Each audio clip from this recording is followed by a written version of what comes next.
livro que nós cristãos consideramos sagrado, foi escrito há muito tempo atrás.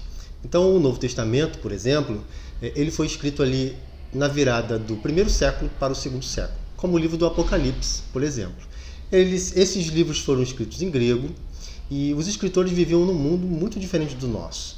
Então, havia um império muito poderoso que oprimia a região onde Jesus e os discípulos viviam, que era o Império Romano.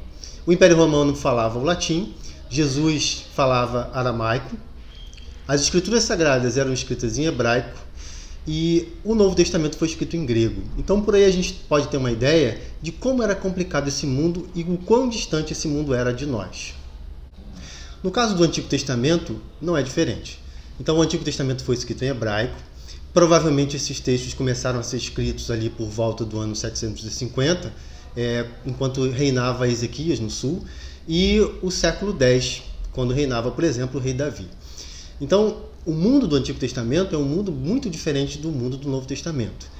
As potências estrangeiras que ameaçavam os judeus que viviam em Judá, por exemplo, eram a Babilônia, a Assíria, o Egito, a Pérsia e depois o Império Macedônio de Alexandre o Grande. Então, todos esses povos, de alguma maneira, deixaram marcas no texto. Então, nós podemos dizer que há um abismo cultural muito grande entre o mundo bíblico e o mundo de um leitor que está no século XXI no Brasil.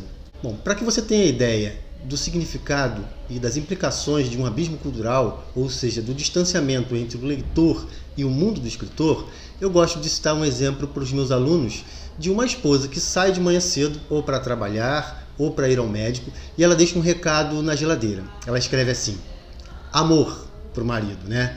Coloca o feijão no fogo. Então esse marido vai chegar, vai acordar, ele vai ler esse bilhete, ele vai pegar um punhado de feijão, vai pegar uma panela muito específica, que é uma panela de pressão, vai colocar água, vai colocar o feijão lá dentro, vai fechar a tampa da panela e vai deixar no fogo por um tempo. Quando começar a apitar ali, aquele pequeno objeto na tampa da panela de pressão, ele vai abaixar o fogo e vai esperar um certo tempo, vai apagar o fogo e o feijão vai estar pronto. Ou melhor, depois ele precisa ser refogado, não é isso? Então vejam, um pequeno bilhete com uma mensagem muito curta foi compreendida pelo marido de uma maneira que um estrangeiro não teria noção de compreender. Como é que um bilhete tão curto dá tantas informações para o marido?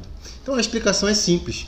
O horizonte cultural do marido é o mesmo da esposa. Eles vivem juntos, falam o mesmo idioma, vivem no mesmo ambiente cultural. Então, da mesma forma, quando eu olho para o texto bíblico, uma carta de Paulo, por exemplo, escrita aos Coríntios, eu preciso compreender o mundo, a cultura desse povo. Eu preciso compreender Paulo, quem era esse personagem, qual a relação de Paulo com essa comunidade de Corinto, que problemas eles estavam passando, se eu compreender a geografia, se eu compreender a influência da filosofia grega nessa cidade, se eu puder compreender também como aquela civilização, como aquele povo vivia ali numa região que era uma região bem próxima a um porto, que influência esses povos que chegavam nesses portos tinham nessa população, eu com certeza vou compreender melhor o que Paulo queria dizer e por que Paulo fazia tantas críticas a essa igreja, ou das razões que expliquem do porquê essa igreja ter tantos problemas, né? Nós temos registros aí de cartas escritas no segundo século e no terceiro também, que voltam a tratar dos mesmos problemas